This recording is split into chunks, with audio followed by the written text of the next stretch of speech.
Good afternoon, YouTubers, and welcome back to the David Swordplay channel. Now, as promised, we're going to do a year's ownership review on my 2021 Moto Guzzi V85TT Centenario. Now, overall, this bike has been quite amazing. It's a really enjoyable bike to ride. It's got its quirky looks, which I love. I love the colour of it. I love the bike, love the finish. So really, there's not a lot more to say, but I'm going to say, obviously, a bit more about what it's like to own. Now, I've had a couple of problems during the year. My first one was probably after about 3 weeks of owning the bike. It developed a brake fluid leak on the ABS unit. And we took it back to the dealership and they had it for about a day, and obviously they rectified it and had no more problems at all. So that was a good thing. And then when we were on tour in France, going up the Alpine passes, the Cardan drive decided to mark its territory and threw some oil out all over the back wheel. Fortunately, not on the tread, just on the wheel. And it's obviously been overfilled. So those are the only two problems I've had really. Easily rectified. Obviously the dealer did the brake fluid leak under warranty. The oil I drained when I got back and put 160 millilitres of the correct oil in it, and I've had no problems since then. The electrics have been fine, no problems with them. Some people have had oil consumption problems, not had any of that. Probably had to top the oil up once in the 8,700 miles I've done since I've had the bike. So, very reliable bike, no problems at all other than those two mentioned. Now, the things I like about this bike, it really handles well and it's fun to ride in the twisties, down the B roads, which we spend a lot of time on. I don't do a lot of off-roading, very little in fact. I didn't really buy the bike to be an off-road machine. I bought it for touring really, which it does remarkably well. It's all day comfortable, this bike. I really enjoy riding it. I can do a good spell of miles before I need to have a break. Very comfortable, and it's really nice to ride. Brakes are really progressive and very, got lots of feel to them, which I like, and they operate really well. They're Brembos, they should do. So, yeah, good brakes, good suspension. Once you've set it up to your liking, it is adjustable for rebound and compression on the front, and same on the back. Once you've set it to your liking, don't touch it at all. It's been really good. Just adjust the preload when I've got luggage on. So yeah, runs really well. Copes handling luggage really well. I've got the Moto Guzzi panniers, and I've got a Guzzi top box, which is all the luggage I need when we tour. So yeah, in that respect, it's very, very good. The luggage, when taken off, as you can see, there's no ugly frames on there.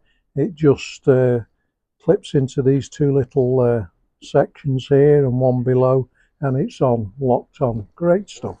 All the modes on the engine works fine. They have got a customizable mode, which you can put your own settings into, obviously within the parameters of what Moto Guzzi allow you to do. You've got a road mode, you've got a rain mode, you've got a sport mode, and you've got an off-road mode and a custom mode. So you've got 5 modes really on the bike, which work really well. So yeah, overall the bike's been really good. Got the windscreen now how I like it. Got an Air Max windscreen on it with a little top piece just to take make the wind round my head better, which it does. So I'm very, very happy with that. So there we have it. Now there are niggles, obviously. I mentioned them on my 6-month review. One of them was the cruise control. When you push it on, it's got a flashing green light till you set it, and then it goes solid green, and then when you knock it off again it goes back to flashing. And till you get used to it, you could sort of distract and think it's an indicator, but once you've been ridden in the bike for a couple of months, you tend to forget that. So that's one niggle. The other niggle is obviously the service light, which we mentioned before, but you cannot reset it if you do your service early. Unless the light's on, it won't allow you to reset, and you have to take it to a dealer to have it reset. So that's a negative for me, but fortunately I found a garage with the correct diagnostic tablet, and they can reset the light for me when it comes on, which is absolutely fantastic for me. Means I don't have to travel a few miles to get the bike serviced, because I like to do the service myself, and I can do that now and get the light reset when it comes on. Now, one thing I would say, that if you're thinking or considering a V85TT, and you're going to buy it from an actual Moto Guzzi dealer, do a bit of research on the dealer. The bike itself always gets good reviews. It handles well, like I say. It's a really fun bike to own, and it's got quirky looks, I understand that, but I really love it in this Centenario colours, based on the 1950s motor, the GP bike that they had then, which was a V8 with a silver aluminium tank and a green fairing and a brown seat. So that's where the colour scheme comes from. But this 2021 model went to tubeless tyres, which I like, and lost a bit of horsepower on the Euro 5 regulations, went to 76 horsepower as opposed to 80, and I think they've just gone back up to 80 now with the new 2024 model of the V85TT. They've got variable valve timing on it as well, which I think is quite innovative for an air-cooled V-twin engine. But anyway, back to this bike. Runs really well, been ultra reliable. Miles to the gallon I get between 55 and 65, depending on how I ride it. It's got a big tank on it, 21 litres, so you get a good range out of it when you're touring, which is great. Did Oxford heated grips to it, but fitted it to the Moto Guzzi wiring, which works fine on this Moto Guzzi, original Moto Guzzi heated grip switch. Now, in the manual, it does state that the heated grips will not operate unless you're doing over 2000 RPM, which is, you know, it's just another quirk of Moto Guzzi, but at least you know that the alternator will be actually charging the battery when you've got the heated grips on. So there we go. So yeah, so what have I fitted to it? Well, as I said, Air Max screen, bark buster guards, storm guards with the frames on, which I real life tested for you. If you see my early videos, check them out on the channel. I fitted a Denali sound bomb horn, because the horn that was on it was a bit mousy and very squeaky, so we put a sound bomb on it, which is good for the alpine passes. We've changed the tyres to Metzler Torrance Next 2. Very happy with them. So yeah, overall, great touring bike, fun to own. What else can I tell you about it? Draws looks from people everywhere you go, and yeah, it's an unusual looking bike. Some people don't like the looks. I do. It's based on 1980s Dakar models of bike that were around then, but I like the looks. I think they're quirky and they're different, and you don't see a lot of V85TTs in the area I live in, which is always a bonus, because it stands out a bit, so which is good. So yeah, cruise control works well, other than the flashing light. Like I say, it did have a bit of a jerky throttle at low revs, but we sorted that out with a V-twin boost attachment, which works really well. Now, I haven't decatted the bike or replaced the standard exhaust, just put the V-twin boost on, and it seems to work fine. I'm very happy with the way it sounds. You do get a bit of heat from the engine and the catalytic converter when the weather's warm, but it is what it is. It's part of the bike. You can't really change that, but you can just move your legs around and cool them down a bit. So yeah, all in all, really nice bike. Love the engine, love the shaft drive on it. It's easy to maintain. You can get it, the air filter, which is under the seats, although you have to take the side panels off and the battery box out. You can take it off. You can get the valve covers off by just loosening the bolts on the tank, lifting it up, and off they come.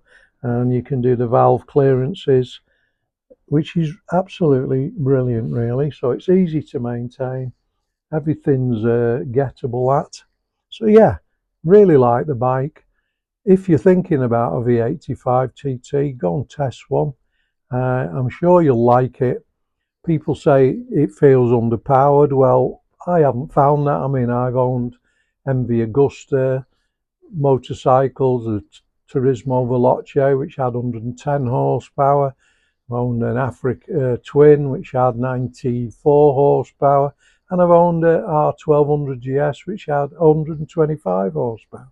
But this doesn't seem inadequate in any way. And like I say, in the Alps, it was fine. It pulled me up, put me up the Alpine passes. So yeah, very happy with it. So the question is, will I be keeping it? Well, yes, I'll be keeping it a while longer. We're going on tour in June, say Switzerland, taking it back to Mandello dell'Ario to get the photograph done outside the factory gates. And we're going to do some Alpine passes in Switzerland, Italy and France. So really looking forward to that and looking forward to going on this bike. So will I recommend it? Yes, if you want a bike that stands out. One of my people put a comment on the channel, sorry, about my V85TT, said it was Neanderthal.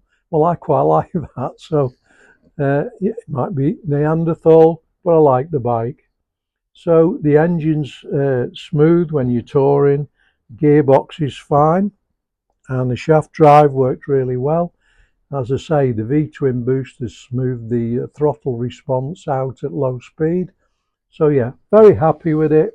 Gonna keep it for a while longer, but there are a lot of decent motorcycles out there and exciting motorcycles. Moto Guzzi Stelvio has just been released in Britain, so hopefully gonna road test one of those. The MV Agusta Enduro Veloce is a nice looking bike.